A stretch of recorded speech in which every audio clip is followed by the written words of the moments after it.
À la barakatillah, on attaque notre conférence numéro 4. Je rappelle pour ceux qui n'étaient pas là, on a démarré par une cérémonie d'ouverture mardi après-midi. Ensuite, on a eu une matinée réservée à la vision 2030.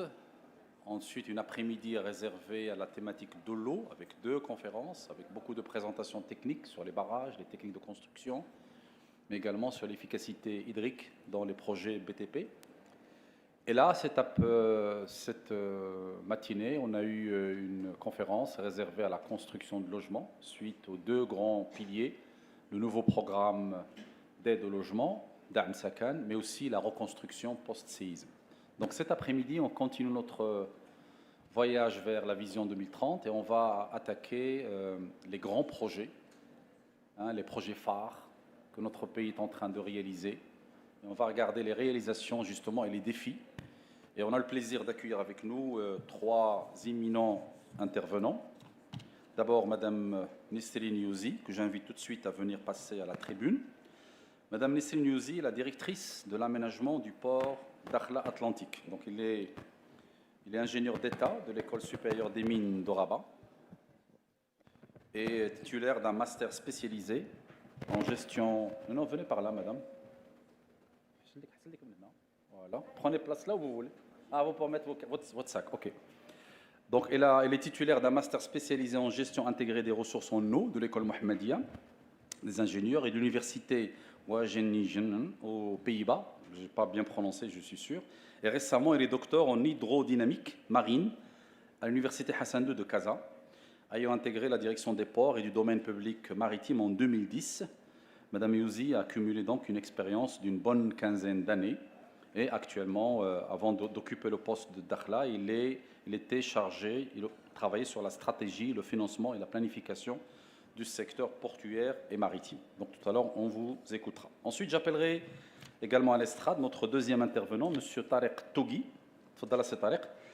Togui est un ingénieur, docteur en génie civil. Il occupe la fonction de chef de service des grands projets et projets administratifs à l'Agence nationale des équipements publics, l'ANEP, qui, comme vous le savez, est l'un des maîtres d'ouvrage délégués des grands projets des administrations et des établissements publics. Donc il assure le suivi et le contrôle des études de plusieurs équipements publics dans le cadre de la mission de maîtrise d'ouvrage déléguée. Il est responsable également de la gestion technique du patrimoine de plusieurs entités publiques de l'État. Il est diplômé de l'école Hassaniya des travaux publics en tant qu'ingénieur d'État en génie civil, mais il est également titulaire d'un master spécialisé en BIM. Donc ce matin, on a eu des gens très imbibés de la culture BIM, donc on en a encore ce soir, décerné par l'école Hassaniya. Il a obtenu son doctorat à l'école supérieure de l'électricité et de la mécanique dans le domaine de la charpente métallique.